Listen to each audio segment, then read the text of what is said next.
Osteoarthritis. बज़ाहिर तो ये एक बहुत बड़ा टॉपिक भी है और बहुत छोटा टॉपिक भी है। अगर समझ आ जाए तो कोई इतना बड़ा टॉपिक नहीं है। तो स्टार्ट करेंगे हम आज osteoarthritis, but first start from arthritis. Arthritis इसलिए स्टार्ट कर रहे हैं कि हम ये इसकी सब क्लास है osteoarthritis. Basically please second slide.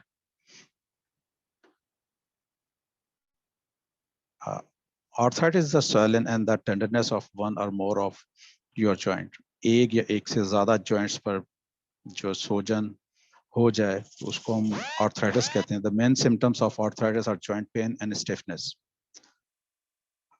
जोड़ों में दर्द का होना और सख्त होना, which typically worsen with the age. उम्र के साथ साथ ये ज्यादा होता है।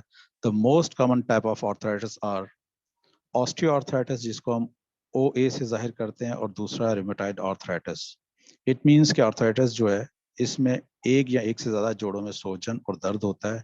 खासतौर पे उन जोड़ों में दर्द और सख्ती पाई जाती है जो कि उम्र के साथ साथ सूरत हाल खराब होती जाती है। तो ऑस्टियोआर्थराइटिस और रिमेटॉइड आर्थराइटिस थोड़ा सा ये है। उसके बाद slide number 3, there is the difference between normal joint arthritis joint and rheumatoid arthritis.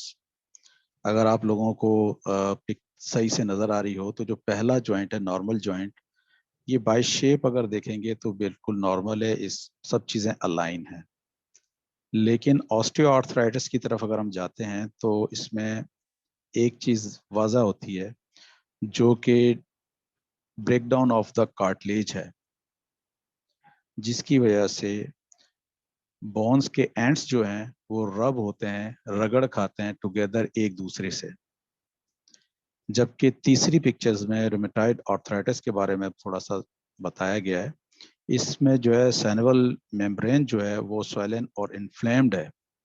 It means के दोनों में डिफरेंस अगर आप करते हैं ऑस्टियोआर्थराइटिस और रूमेटॉइड आर्थराइटिस में, तो इजी वे में या इजी सिंपल तरीके से कहा जाए तो ऑस्टियोआर्थराइटिस जो है वो प्रॉब्लम होता है डीजनरेशन या ब्रेकडाउन ऑफ द कार्टिलेज से, जबकि रूमेटॉइड आर्थराइटिस जो है वो सैनवल मेम्ब्रेन के स्वेलन सूजने से या इन्फ्लेम होने से ये प्रॉब्लम काज होता है।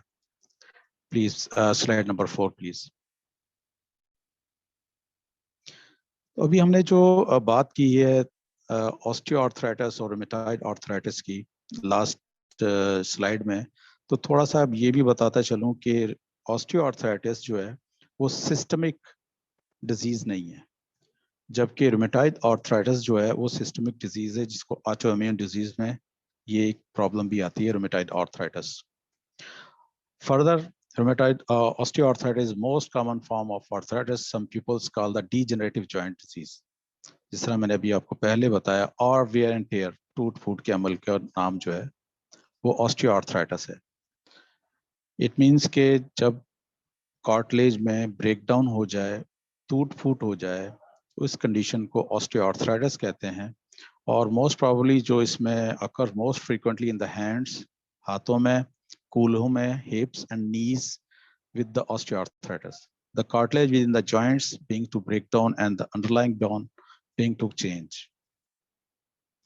मेरे ख्याल है कि ऑस्टियोआर्थराइटिस को मैंने दो तरीके से समझाने की कोशिश की है, और उसमें उर्दू में भी और इंग्लिश में भी, कि बहुत इजी भी है अगर समझ आ जाए कि जो कार्टिलेज की ब्रेकडाउन के अमल को ऑस्टियोआर्थराइटिस कहते हैं, और उससे जो प्रॉब्लम्स आती हैं वो हम आगे देखते हैं। जी प्लीज स्लाइड नंबर 5 पे आइएगा।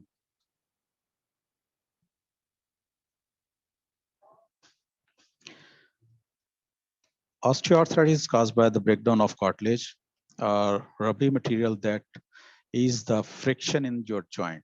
It can happen in any joint, but usually affects your fingers, thumbs, spine, hip, knee, or big toes. Osteoarthritis is the most common in the older pupils.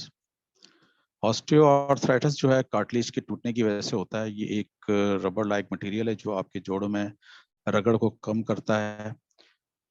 या किसी भी जोड़ में हो, ये किसी भी जोड़ में हो सकता है, लेकिन आमतौर पर आपकी उंगलियां, अंगूठे, रीढ़ की हड्डी, कूल्हे, घुटने या बड़ी उंगलियों को मुतासिर करता है। खास तौर पर ये बूढ़े लोगों में ऑस्टियोआर्थराइटिस आमतौर पर पाया जाता है। अब हम बार बार बात कर रहे हैं break down of cartilage, cartilage, cartilage. Basically cartilage को हम थोड़ा सा देखें तो कार्टिलेज जो होती है, ग्लाइकोसामाइनोग्लाइकेन, प्रोटियोग्लाइकेन, कार्टिलेज फाइबर से मिलकर ये बनी होती है। बहुत सिंपल वे में ये बोन्स की तरह या हड्डियों की तरह रिजिड या हार्ड नहीं होती, और ना ही ये मसल्स की तरह बहुत ज़्यादा फ्लेक्सिबल होती है। ये इन बिटवीन होती है, हड्डियों से कुछ नरम और पट्टों से कुछ ज़्यादा सख्त, जो कि हेल्पफुल होती है, हमें हेल्प करती है, जो हमें कुशन प्रोवाइड करती है against the impact of two bones. और मोस्ट प्रोबेबली इसकी ये जो मेंटेन करती, सपोर्ट करती है, मेंटेन करती है, शेप को मेंटेन करती है बॉडी पार्ट्स के। तो ये कार्टिलेज है, और कार्टिलेज के टूटने के बाद जो प्रॉब्लम्स आएंगी वो हमारे पास, उसको हम ऑस्टियोआर्थराइटिस कहते हैं। Slide number 6 please.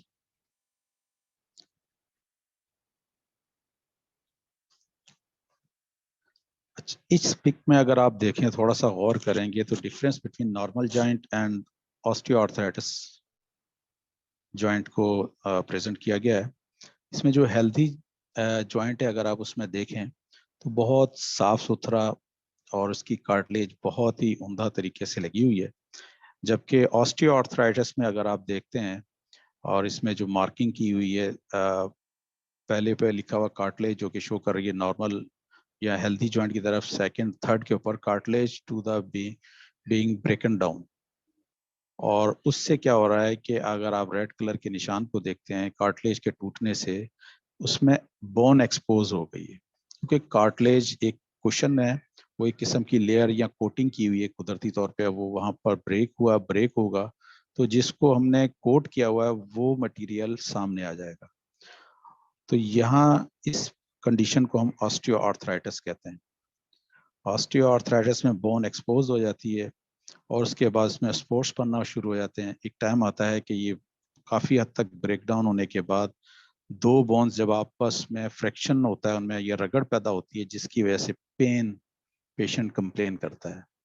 तो इस तस्वीर को जहन में रखिएगा कि हेल्थी जॉइंट और difference between the osteoarthritis joint में, that is a difference. Please slide number 7 पे आइएगा।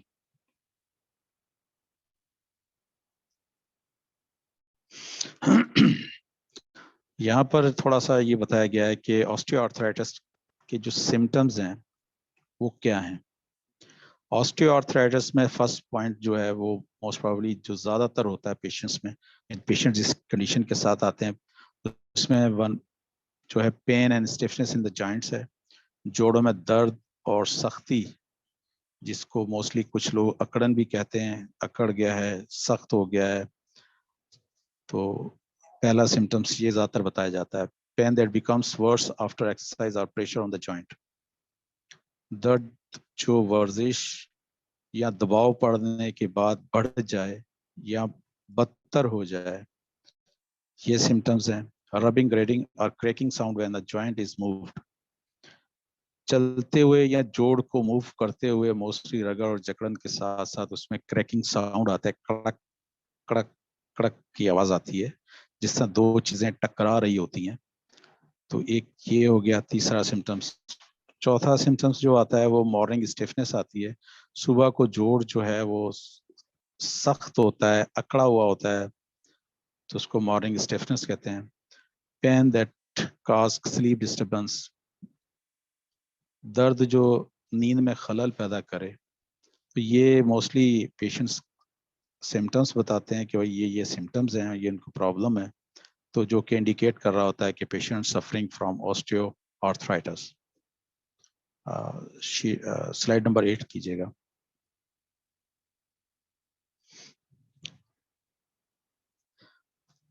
ऑस्टियोआर्थराइटिस एंड योर बॉडी, जो जिस तरह बार बार रिपीटेशन कर रहा हूँ ताकि आपको याद रह सके। कंटिन्यू हैमरिंग के ये चंद चीज़ें आपके जहन में रहेंगी तो आपको इजी हो जाएगा डिफ्रेंशिएट करने में ऑस्टियोआर्थराइटिस और रूमेटॉइड आर्थराइटिस पे।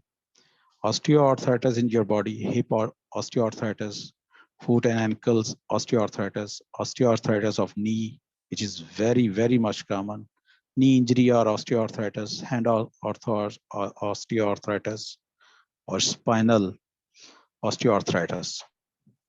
अब हम osteoarthritis को 4 हिस्सों में डिवाइड करते हैं। Please next sheet. The 4 stages of osteoarthritis start जब ऑस्टियोआर्थराइटिस होता है माइनर, जहां पर हम कहते हैं wear and tear in the joint, उसमें mostly little to no pain in the affected area, या तो पेन होगा नहीं या होगा तो बहुत कम होता है। तो ये फर्स्ट स्टेज है जिसमें near about 10% of the cartilage damage होती है। स्टेज 2 में माइल्ड जो है, स्टेज 2 माइल्ड, मोर नोटिसेबल बोन स्पोर्स, उसमें पेशेंट ज्यादा बताता है कि मुझे दर्द होता है। स्टेज 3 मॉडरेट कहलाता है, cartilage in the affected area being to eroded, तबाह हो जाती है, काफी हद तक टूट जाती है, 40% 30% तक, जिसमें पेशेंट को ज्यादा तकलीफ होती है। लेकिन स्टेज 4 सीवियर होता है कि मुकम्मल कार्टिलेज की तबाही हो चुकी है और पेशेंट्स क्राई कर रहा है, उसको तकलीफ हो रही है चलने फिरने से, मूव कराने से। शीट नंबर 10 पे आइएगा।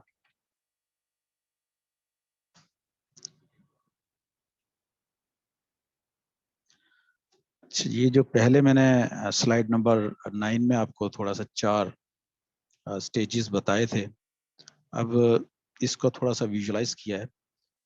स्टेज 1 जिसको माइनर हमने कहा था, अगर देखेंगे तो इसमें 10% जो है ना कार्टिलेज लॉस होता है।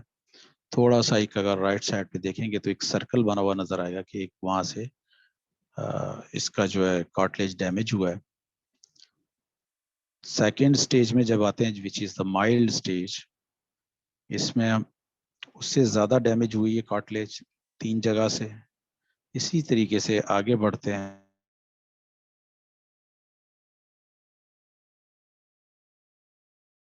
डैमेज का अमल हो चुका है, हो रहा है, जिस वजह से पेशेंट्स को कंप्लेन ज्यादा है। और 4 स्टेज में आप देखेंगे कि जो एक रेड ब्लैक कलर का होल सा बना हुआ है, साथ में रेडिश दोनों साइड्स पे नजर आ रहे हैं, तो ये कार्टिलेज काफी हद तक डैमेज हो चुकी है और फ्रैक्शन की वजह से वहां पर रेडनेस आ रही है और ये यहाँ पर स्पॉट्स खुलते हुए जा रहे हैं, जिसमें पेशेंट्स बिल्कुल इनमोबाइल हो जाता है, बड़ी बहुत ज्यादा तकलीफ में होता है। लेकिन आप थोड़ा सा गौर कीजिएगा कि इन जॉइंट्स में इन्फ्लेमेशन नहीं है। इन्फ्लेमेशन कहाँ थी? रूमेटॉइड आर्थराइटिस में। जी, नेक्स्ट प्लीज।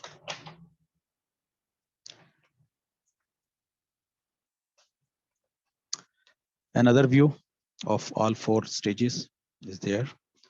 सामने से जॉइंट को दिखाया गया था, वो शायद इतना ज़्यादा हेल्पफुल ना हो, लेकिन ये साइड व्यू दिखाया गया है। अगर आप देखेंगे कि 2 बोन्स के दरमियान ग्रे कलर का एरिया है, which is show or indicate that this is a cartilage.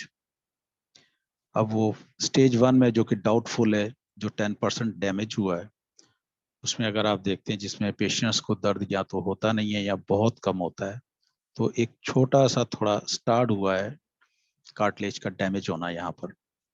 और stage 2 which is the mild, ये अब यहाँ पर बढ़ना शुरू हो गया, केयर नहीं की गई तो इसमें ये डैमेज भी बढ़ गया है। इसी तरह स्टेज 3 और स्टेज 4 है। अब यहाँ पर पहले स्टेज की तरफ अगर हम देखते हैं तो यहाँ पर सिर्फ वो डैमेज है कार्टिलेज, जबकि थोड़ा सा रेड कलर का सेकंड, थर्ड, फोर्थ में दिखाया गया कलरिंग के साथ, बिटवीन द 2 बोन्स एरियाज जो है वो रेडिश है।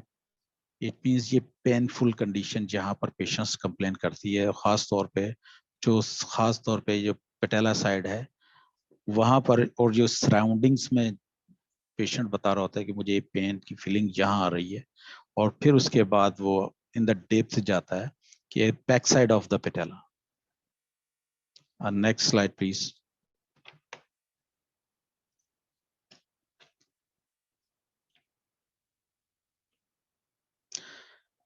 अब ये तीसरी पिक्चर है related to the this stage. ये एक्सराज हैं ग्रेड 0 से लेके ग्रेड 4 तक. Grade 0 is a normal.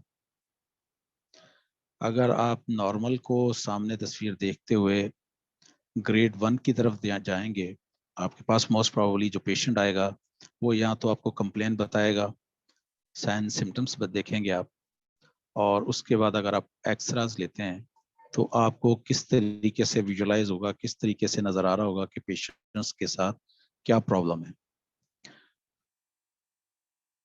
Grade 0 में नॉर्मल जॉइंट है ये, और उसके बाद ऑस्टियोआर्थराइटिस ग्रेड 1 माइनर शुरू हुआ है ग्रेड 1 में, उसमें थोड़ा सा चेंज है मामूली सा.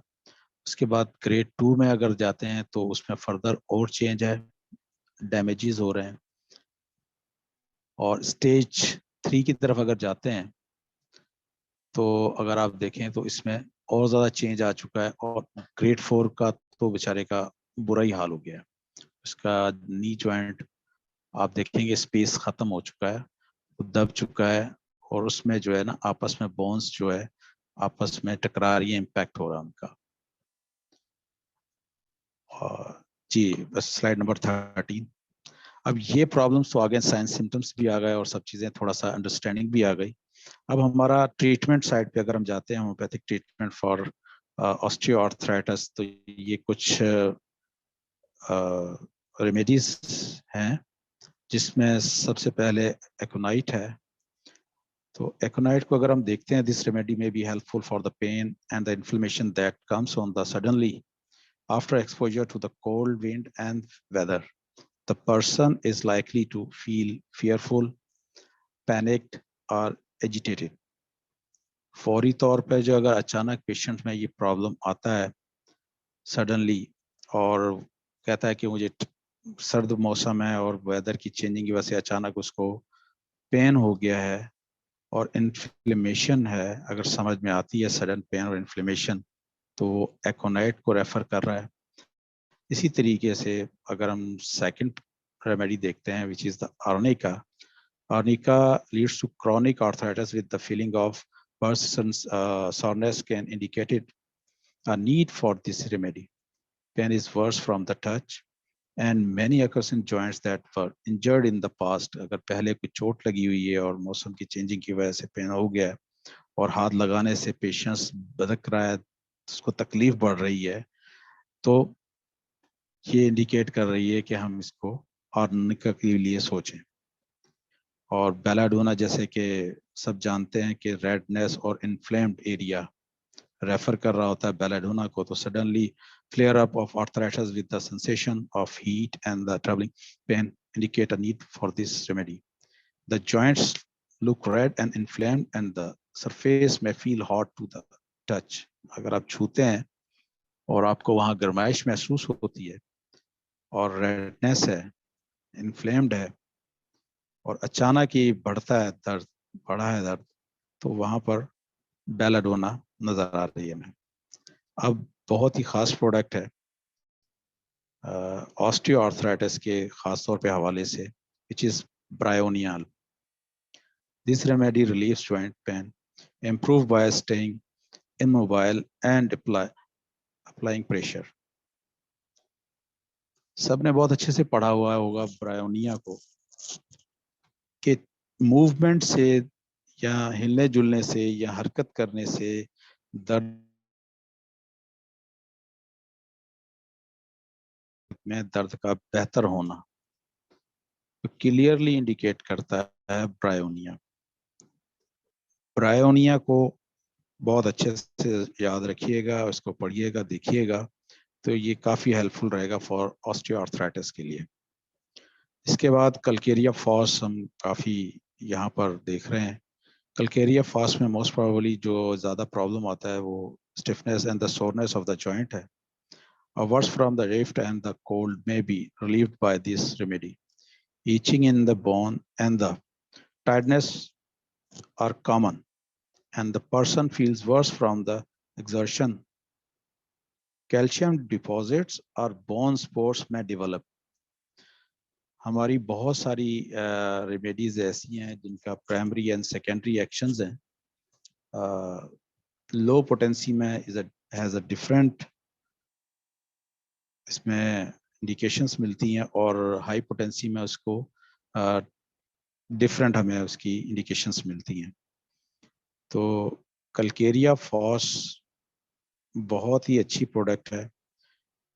अगर छोटी पोटेंसी में यूज़ कराया जाए तो ये कैल्शियम की कमी को पूरा करती है, और बड़ी पोटेंसी में ये कैल्शियम को जिस्म से एक्सक्रीट आउट करती है, कम करती है.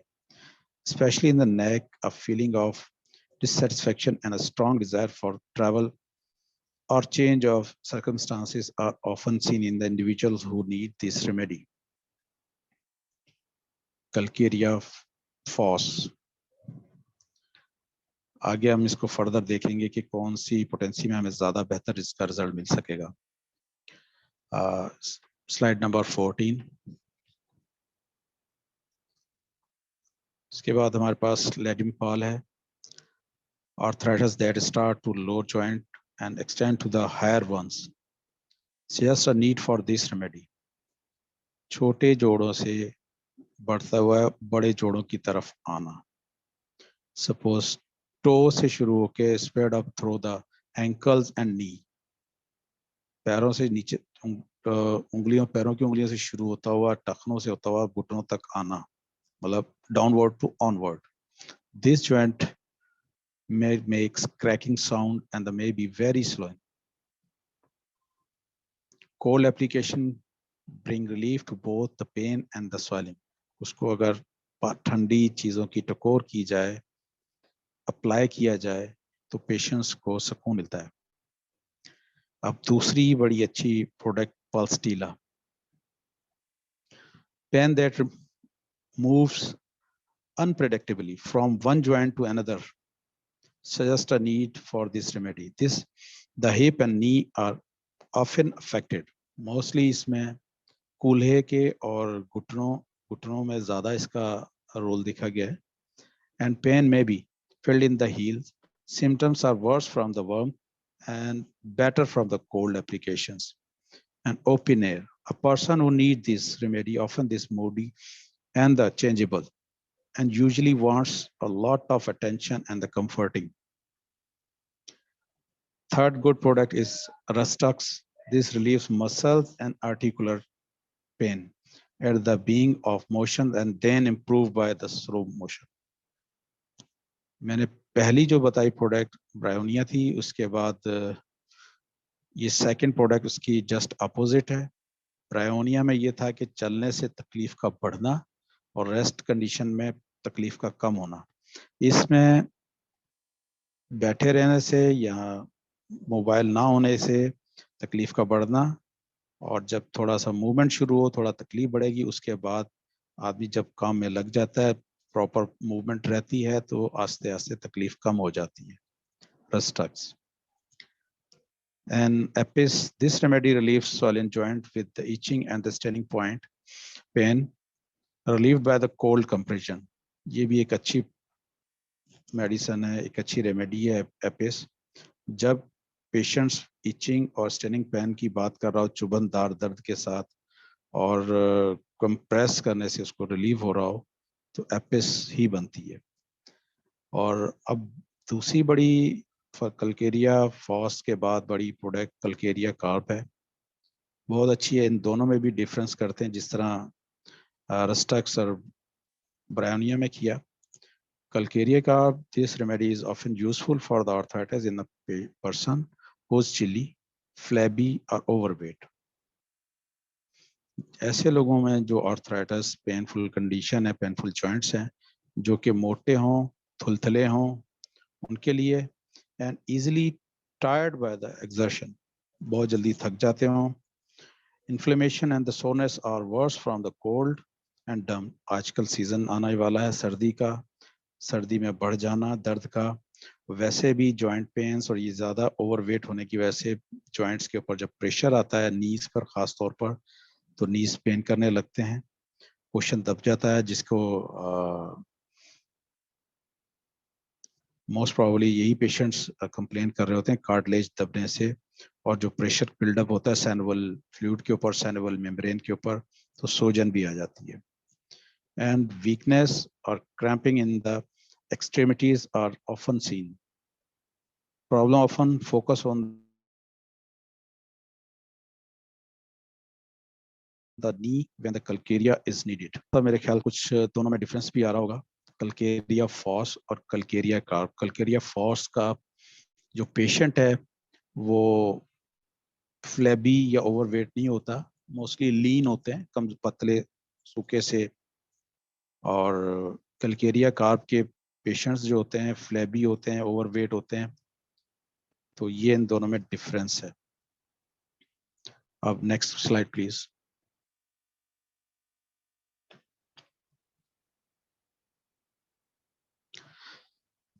Colophylum.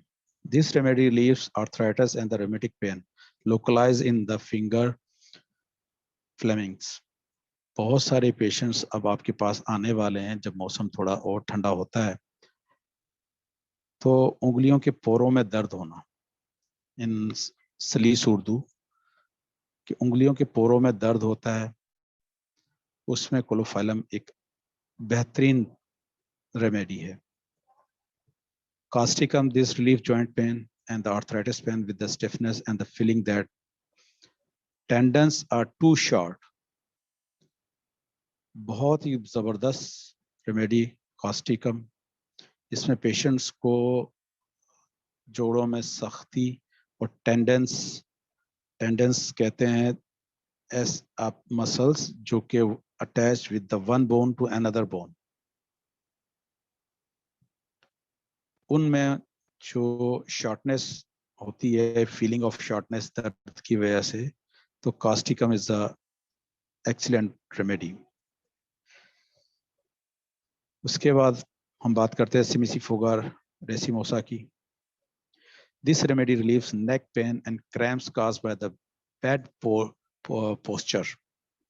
हमारे यहाँ बहुत सारे दोस्त अहबाब डॉक्टर्स जो उनके पास ऐसे पेशेंट्स आते हैं जो कि कंप्यूटर पे ज़्यादातर बैठे होते हैं और सही पोजीशन के साथ नहीं बैठते, उनका पोस्चर जो है वो प्रॉपर नहीं होता, या लेटते हैं या बैठते हैं, जिसकी वजह से स्टिफनेस हो जाती है, क्रैम्प्स भी होते हैं, खास तौर पे उनके नेक में, गर्दन में दर्द के, और ये चीज़ें मोस्टली पेशेंट्स बता रहे होते हैं क्रैम्प्स के। And aggravated by the cold and humidity, जिस तरह आजकल मौसम चल रहा है, उनके लिए ड्रग ऑफ चॉइस है cimicifuga. Dulcamara, the remedy relieves joint pain and the stiffness triggered by the dampness and cold. बहुत सारी आप दोस्तों ने ऐसी रेमेडीज सुन रहे होंगे इस टाइम जो आप लोग इस चीज के लिए, आर्थराइटिस के लिए कंसीडर ही नहीं करते होंगे, लेकिन दे हैज एक्सीलेंट रिजल्ट्स। अगर प्रॉपर इसको पेशेंट्स को देखते हुए देखा जाए तो आपको बहुत अच्छी रिजल्ट्स मिलेंगे। इसलिए इसको स्पेसिफाई करके छोटी छोटी एक एक दो दो लाइन में डेफिनेशन दी गई है ताकि आपको इजी हो सके। अदरवाइज अगर आप कोई और बुक्स उठाते हैं तो बहुत ज़्यादा मटेरियल पढ़ने को मिलता है, तो बहुत सारी चीज़ें ओवरलुक हो जाती हैं। और एक और बहुत ही क्लास की product which is the Ruta, arthritis with the feeling of great stiffness and the lameness. बहुत सारे हमारे दोस्त वो चलते हुए थोड़ा सा लंगड़ाते भी हैं, इतनी पेन के साथ होते हैं, लंगड़ाहट के साथ चल रहे होते हैं, worse from the cold and damp में। और सर्दियां आ रही हैं, उनके जो जॉइंट इतने स्टेफ हो जाते हैं कि उनको चलने में प्रॉब्लम होती है, तो कई दफा दूर से लगता है कि शायद वो लंगड़ा रहे हैं। And worse from the exertion often in the relief by this remedy, tendon and the capsule of the joints may be affected. अब अभी जो मैंने बात की, टेंडन को डिफाइन किया, वो मसल्स टाइप का जिसको हम पट्ठा कहते हैं, जो एक जोड़ बोन को लगा होता है जो कि दूसरी बोन के साथ अटैच होता है. That is a attachment between the two bone is called tendon. Tendon और कैप्सूल, कैप्सूल वो हो गया जो कि कवर किया हुआ है हमारे जोड़ को, जिसके अंदर सैनिवल मेम्ब्रेन भी है, सैनिवल फ्लूइड भी है, उसमें जो है ना वो अफेक्टेड होता है. और आर्थराइटिस में have develop after over use. बहुत ज़्यादा चलने से, वजन उठाने से, ऐसी दोस्त जो लेबर का काम करते हैं, वजन उठाने का काम करते हैं, मूवमेंट जिनकी बहुत ज़्यादा है, उनमें ये ज़्यादा पाया जाता है. For the repeated wear and tear, मुसलसल उनमें टूट फूट का अमल जारी रहता है. ये तो हो गई यहाँ तक की होम्योपैथिक ट्रीटमेंट. अब मैं थोड़ा सा अगेन दोबारा कार्टिलेज की बात करता हूँ. कार्टिलेज रिपेयर या जनरेट हो जाती है, लेकिन उसमें काफ़ी टाइम लगता है. ये कोई बहुत जल्दी ट्रीट होने वाला काम नहीं है कि 15 दिन, 20 दिन, महीने के अंदर हो जाए. इसको 6 महीने भी लग सकते हैं, साल भी लग सकता है. इसका जो रीजनरेशन का सिलसिला होता है वो बहुत स्लो होता है. और नेचुरली इसका रीजनरेशन का जो साइकिल है वो भी बहुत ही डिले और बहुत कम है. उसमें पेशेंट रेस्ट करे और जो नेचुरल चीज़ें यूज़ करे तो बहुत देर से हीलअप होती हैं. अब आ जाते हैं नेक्स्ट स्लाइड के ऊपर, which is a 16 slide. Concern होता है हमारा बहुत ज़्यादा डोजेज के ऊपर. हमारी जो फिलॉसफी है और जिसको डॉक्टर आमिर मलिक साहब ने भी हाईलाइट किया बहुत अच्छे तरीके से, मैक्सिमम मॉलिक्यूल्स मिनिमम रिएक्शंस और मिनिमम मॉलिक्यूल्स मैक्सिमम रिएक्शन. लेकिन फौरी तौर पे हम इसको सही नहीं कर सकते. अब डॉक्टर बनारस साहब ने भी और काफ़ी सारे सीनियर डॉक्टर्स ने भी इसको बहुत अच्छे से बयान किया है कि 3 चीज़ों में हम इसको डिवाइड करते हैं कोई भी रेमेडी की पोटेंसी को. Number 1 low potency, medium and high. जहाँ पर फिजियोलॉजी इन्वॉल्व हो जाए वहाँ पर हम लो पोटेंसी यूज करते हैं. पैथोलॉजी में हम मीडियम, और जहाँ पर तो हम बात कर रहे थे डोज के ऊपर. Select the medicine that must closely match the symptoms. A low potency 6x, 6c, 12x, 12c, 30x or 30c should be used.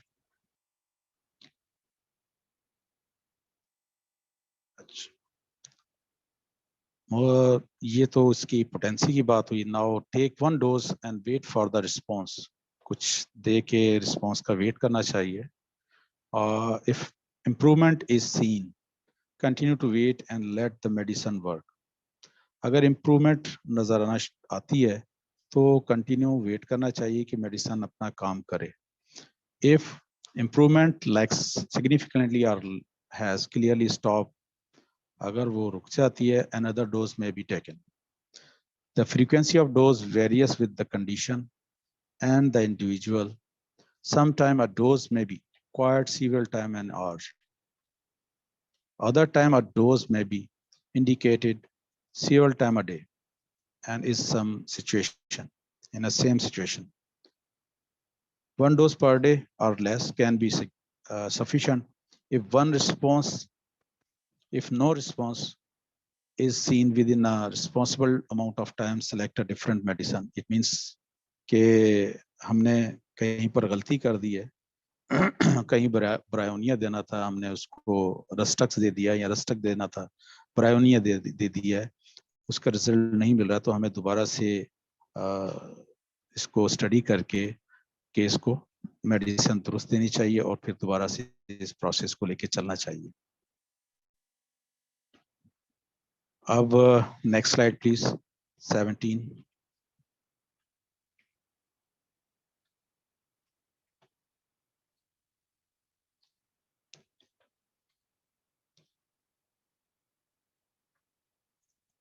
जी मैं बहुत शुक्रगुजार हूँ डॉक्टर आमिर मलिक साहब का. डॉक्टर साहब को मैंने फ़ोन किया था, मैसेज किया था. ये स्पेशल फार्मूला जो लिया गया है वो डॉक्टर आमिर मलिक साहब से विद थैंक्स। डॉक्टर साहब बहुत शुक्रिया आपका। तो इंटरनल यूज़ के लिए मैंने जो डॉक्टर साहब से बात की थी, गाइडलाइन ली थी, तो उसमें हॉलियम जैकोरेस क्यू में, कल्केरिया फॉस और कल्केरिया कार्ब 30-30 में, ये इंटरनल यूज़ के लिए है। और एक्सटर्नल यूज़ के लिए कॉम्बिनेशन है olive oil plus oleum jecoris Q में for the massage of affected area.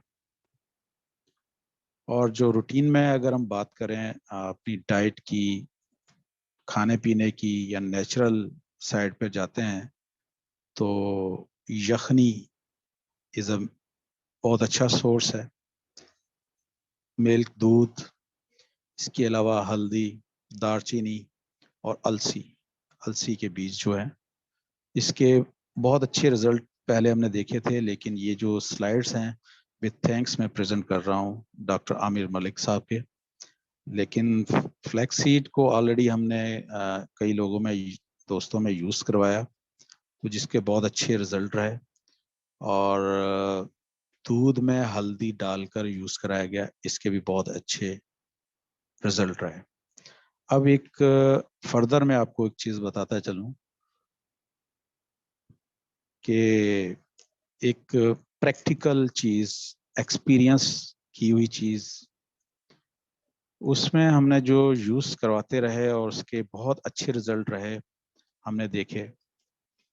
क्योंकि पहले हमने ओलियम जैकोरेस यूज़ नहीं करवाया था, हम लोग जो यूज़ करवाया, मैंने और मेरे कुछ दोस्त डॉक्टर्स हैं, उसमें Calcarea FOSS 3x, Calcarea FOSS 3x, ये कल्केरिया फॉस 3x में ओल्ड एज पेशेंट जिनका कैल्शियम लेवल बहुत लो है और वो कंटिन्यू लो रह रहा है और उनमें कैल्शियम खाने पीने के बावजूद इंक्रीज नहीं हो रहा, उसमें इसका बहुत अच्छा रोल है कल्केरिया फॉस 3x का। उसके बाद अगेन कल्केरिया फॉस 6x का थोड़ा सा डिफरेंट हमने एक्सपीरियंस रहा हमारा, कि इसने एज अ विटामिन डी का रोल प्ले किया, कि कैल्शियम डाइट में जो था, ये जो यूज कर रहे थे, जब calcium Calcarea FOSS 6x use कराई गई, तो वो उसने विटामिन डी कॉलीकैल्सिफेरॉल की तरह रोल प्ले करते हुए कैल्शियम को डिपॉजिट कराया at the side of bones में। अब थोड़ी सी अगर आप पोटेंसी में देखें तो डिफरेंस आ गया Calcarea FOSS 3x Calcarea FOSS 6x में।